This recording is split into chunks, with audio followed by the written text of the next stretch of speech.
আজ বাঁকুড়া জেলার সোনামুখী ব্লকের পুনর্বাসন পঞ্চায়েতের ভাগলুই গ্রামে আয়োজিত হলো একদিনের নকআউট ফুটবল প্রতিযোগিতা।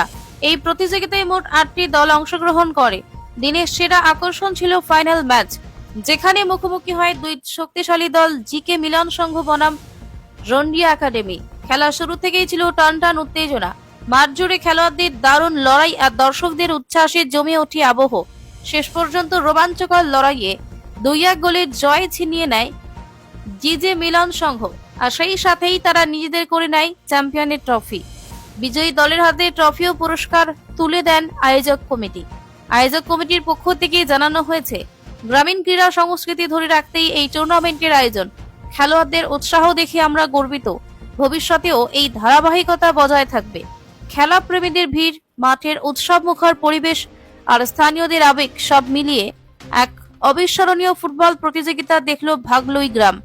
বাঁকুড়া সোনামুখী থেকে রেজাউল মন্ডলের রিপোর্ট, পিস নিউজ বাংলা। এবং যারা ফাইনাল খেলবেন সেটি দুটি টিমকে আমরা অভ্যর্থনা জানিয়ে খেলা সম্পর্কে কথা বলি। ভাগলুই গ্রাম প্রতি বছরই মানুষকে আনন্দ বিনোদনের জন্য অর্থনৈতিক সমস্যা থাকা সত্ত্বেও প্রতি বছর একবার কি দুবার ওয়ানডে ফুটবল টুর্নামেন্ট করে, ক্রিকেট খেলায় অংশগ্রহণ করে সাধারণ মানুষকে আনন্দ দেওয়ার জন্য। এই জন্য সাধারণ মানুষ, আমরা সব যারা আছি বিভিন্ন এলাকার মানুষ সমবেত হয়ে ভাগলুই গ্রামের সমস্ত মানুষকে অসংখ্য ধন্যবাদ জানাই। এই খেলা যেন প্রতিবাদ।